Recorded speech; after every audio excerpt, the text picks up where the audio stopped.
Mayor Gregory Dedrick of Crestwood is present for betraying his own constituents.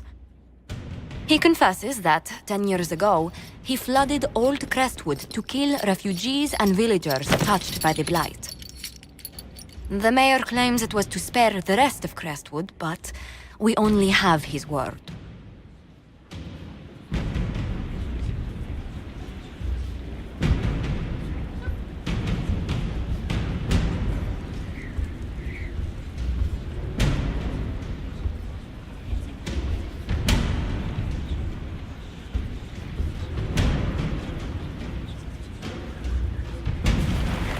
If the mayor has anything to say in his defense, let him speak. There's no cure for the Blight. But I couldn't convince anyone to leave a sick child or husband behind. So you herded the infected into one place and flooded Old Crestwood? Were no innocents caught in the waters? Nearly everyone in the village had the Blight. I swear it. Have mercy. I couldn't tell the survivors I'd drowned their own families to save them. I couldn't.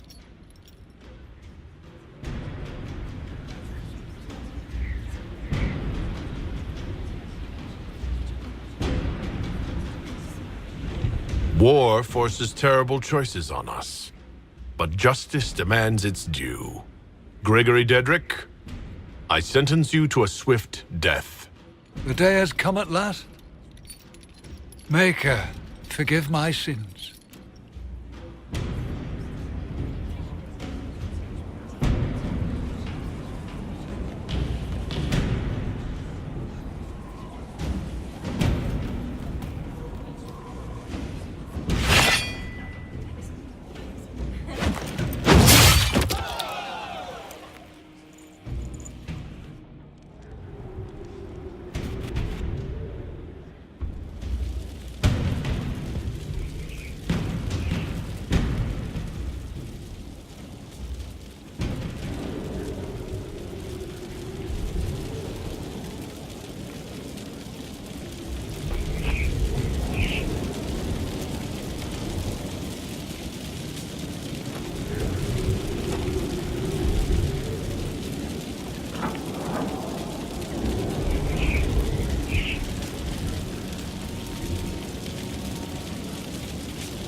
This is where a smith should be.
Flower motif,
A nice, simple blade.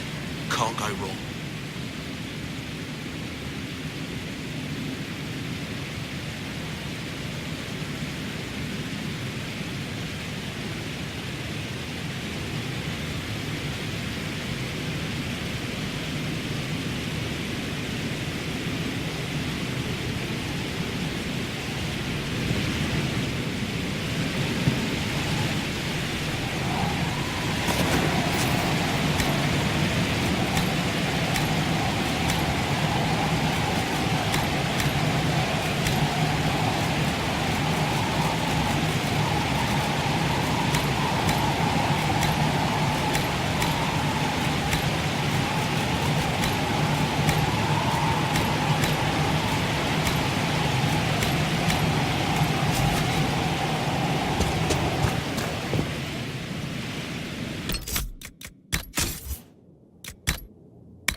Pitter-patter, up and at it.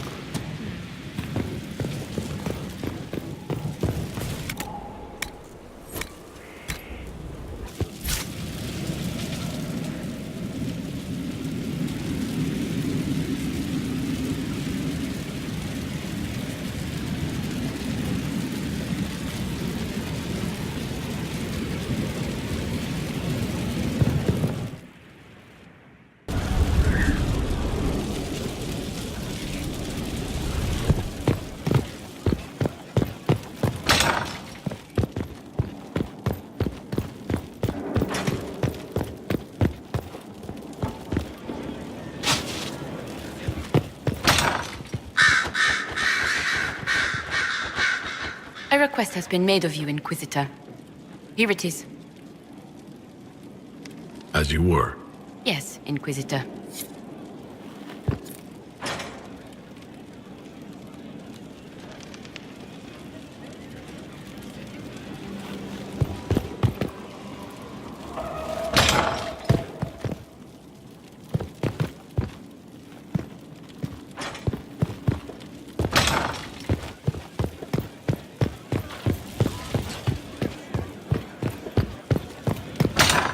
Inquisitor?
At your service.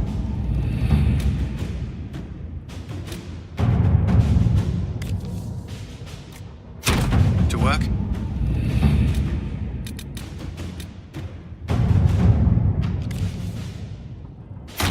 Let's see what we have.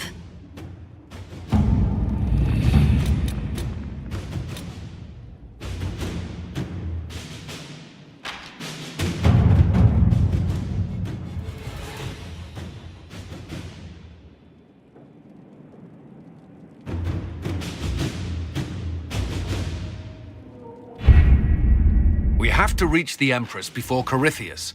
The only question is, how? We know how. I have our way in. The real question is, where is our enemy hiding? At the urging of Grand Duchess Florian, the Empress is holding a ball. Absolutely everyone will be there. During the festivities, Céline will be meeting for peace talks with the usurper Duke Gaspard and Ambassador Briala.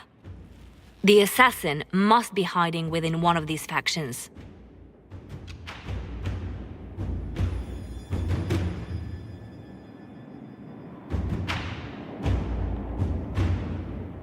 What do we know about Duke Gaspard? The man who would have been emperor. He's Celine's cousin. and was first in line to inherit the throne when Emperor Florian died. Celine outmaneuvered him. She won over the Council of Heralds, who hold authority over title disputes. She became Empress, and he a general in the Imperial Army. He's well loved by the troops. He's also a chevalier. Most of their number sided with him when he turned on the Empress.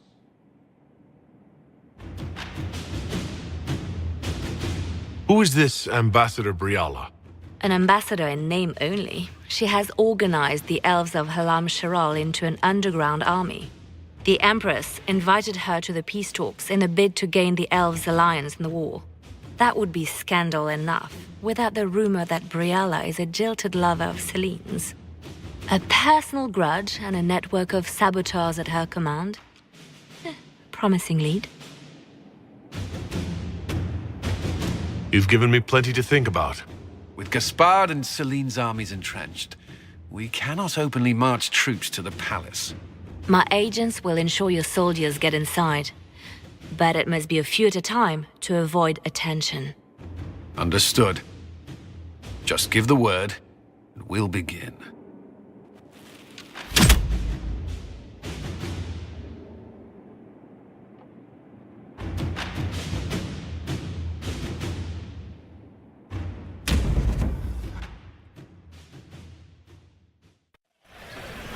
The political situation in Halam Shiral hangs by a thread. The Empress fears our presence could sever it. The Grand Duke is only too happy to have us at the ball as his guests, so our invitation comes from him. Whether we act as his allies or upset the balance of power, he gains an opportunity, if not a clear advantage.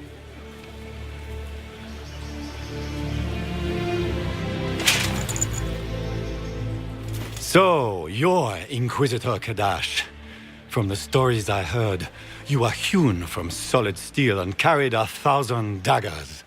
Bringing the Templars into your ranks was not just a brilliant military move, but a clever political ploy as well.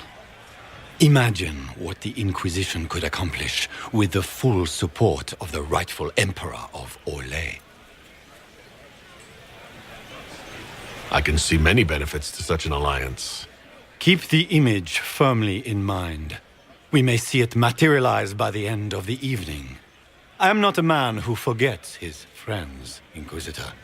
You help me, I'll help you. Prepared to shock the Assembly by appearing as the guest of a hateful usurper, my lord? They will be telling stories of this into the next age.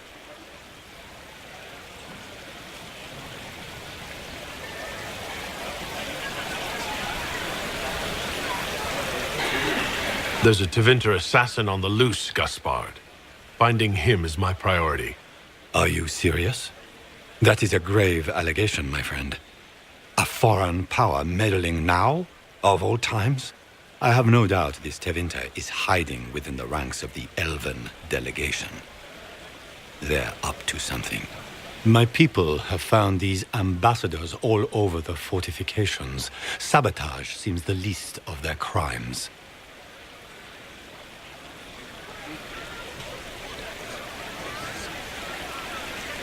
That sounds like something I should look into. Be as discreet as possible. I detest the game, but if we do not play it well, our enemies will make us look like villains. We're keeping the court waiting, Inquisitor. Shall we? Is that the Inquisitor? Don't be an idiot. How could the Herald of Andraste be a dwarf? Maybe he's just a servant.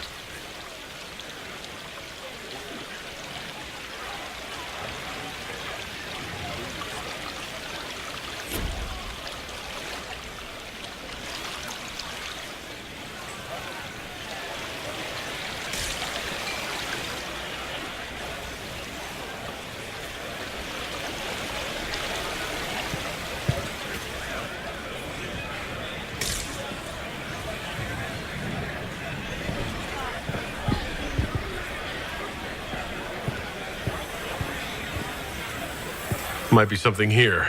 Better take a closer look. We can only hope Celine prevails tonight. Gaspard will ruin us all.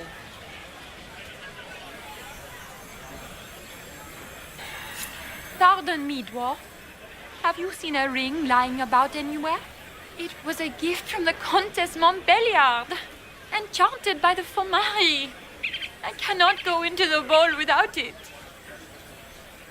Is this ring particularly valuable? Its worth in coin is not as important as its social value. It was a gift from a member of the Council of Heralds. If she finds out I lost it, she will never forgive me. Not even if I live to be 1,000 years old. You're not gonna find it standing here.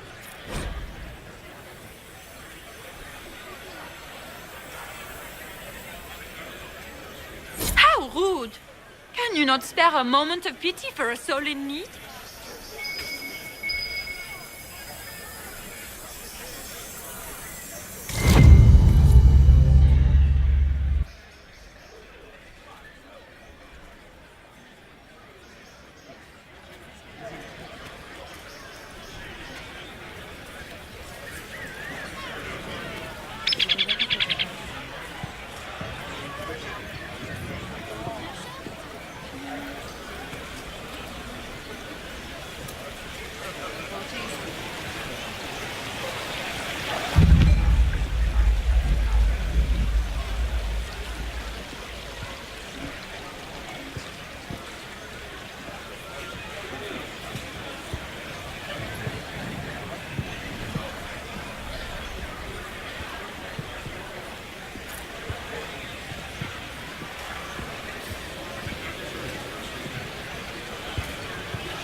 It's been too long since I've had any word from Valoyaux.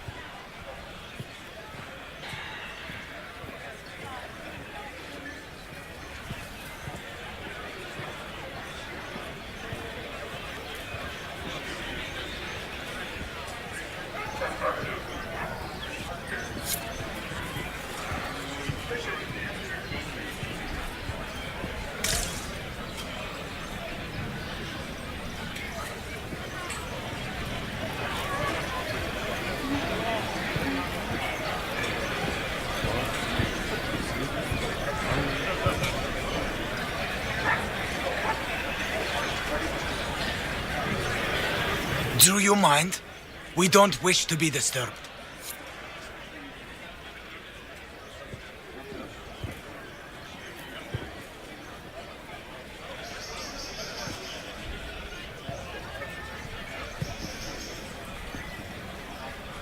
Interesting. Any word from the front lines? My spies said the bodies were beyond counting. Surely the Empress will put an end to the war tonight. Pray, my friend. If the Maker does not hear us now, just pray.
Are all the Delancys here?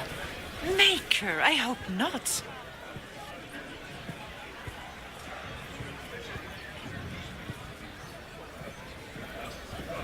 Where has that servant gone? Elves, always shirking their duties.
Are all the Delancys here?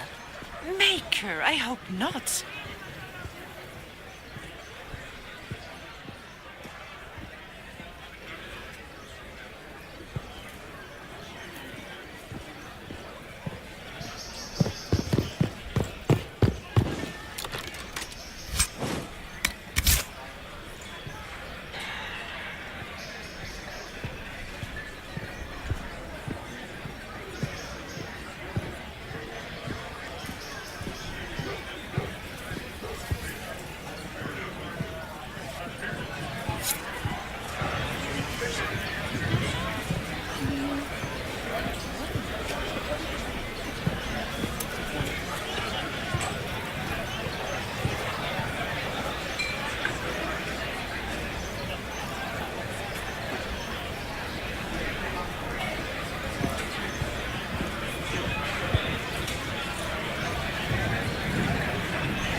Superstitions of the royal family.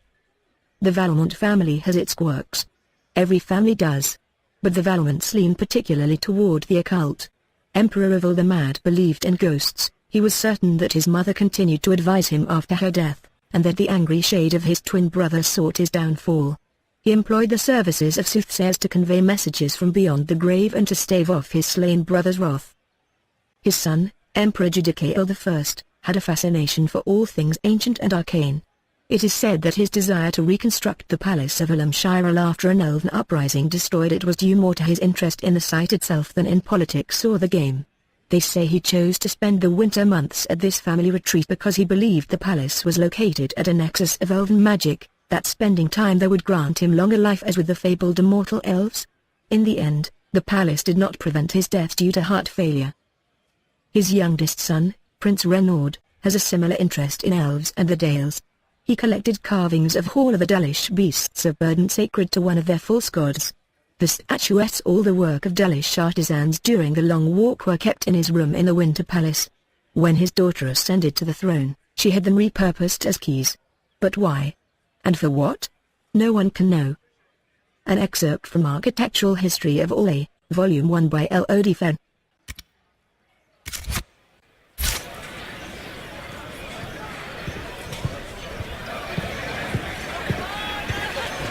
Lady Nightingale makes me nervous.